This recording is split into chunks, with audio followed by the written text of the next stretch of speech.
The British Army and the Home Office are planning to build migrant camps in the UK on taxpayers' money and start a cover-up operation to stop the release of daily figures of the illegal migrants entering the country.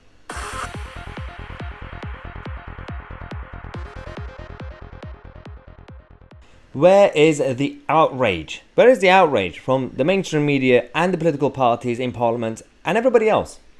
There are two big problems happening right now.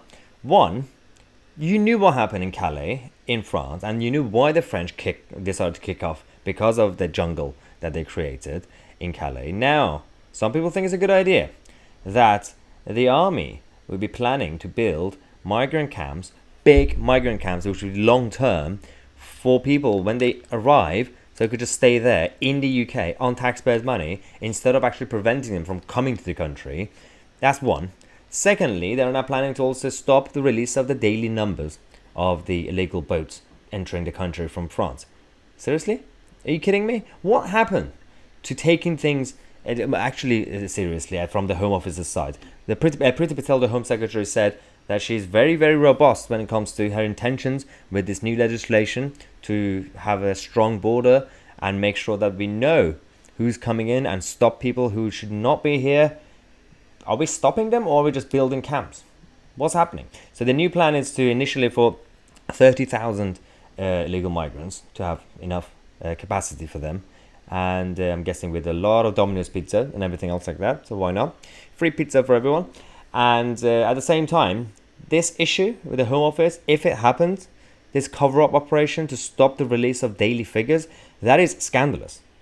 I was calling for the exact opposite. Over the last year or two, I've been saying on this channel that if Priti Patel wants to save her job, and if she has any ambitions in the future to stay in cabinet or become prime minister or whatever she wants to do, she needs to be, the whole department needs to be more transparent with the public, just like how the Cabinet Office kept holding these daily briefings with the new cases and everything else, lockdown operation and everything that we did for the past 2 years.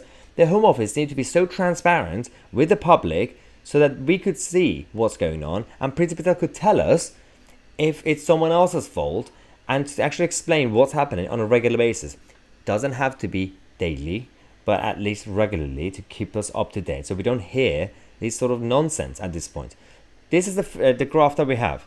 So the blue line is 2022 on the left, bottom left. The yellow one, 2019. Orange one, 2020. Red one was 2021. Now, in terms of the rate, in terms of the pace, the blue line is going up faster than 2021. You do realize what that means to the country, to the economy, and to the culture. What happened to protecting the British identity? There's clearly no appetite to protect the British identity. And if you stop, if you don't really obviously have any intention to stop this wave, then the whole thing will go down.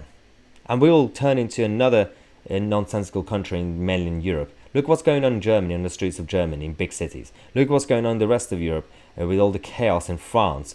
Now, we don't want to turn into that. There is a reason that the British system and establishment hasn't worked until now. Imperfectly, but still worked. The British culture was protected and preserved. This is not how you do things. And the Priti Patel needs to be robust. Otherwise, just leave, get someone else to do your job, and the Home Office completely needs to be, the swamp needs to be drained, because clearly the civil servants who are so smug and say that, well, we are the experts, we work hard, 10 to 4 p.m. Yeah, sure, work hard. Or do something else with your life. Allow competent people to actually reform the whole system so we know exactly what's going on with the border. Simple as that. If you agree with me, share the video, click on the like button, subscribe to the channel. I'm Tousi, and we are the media.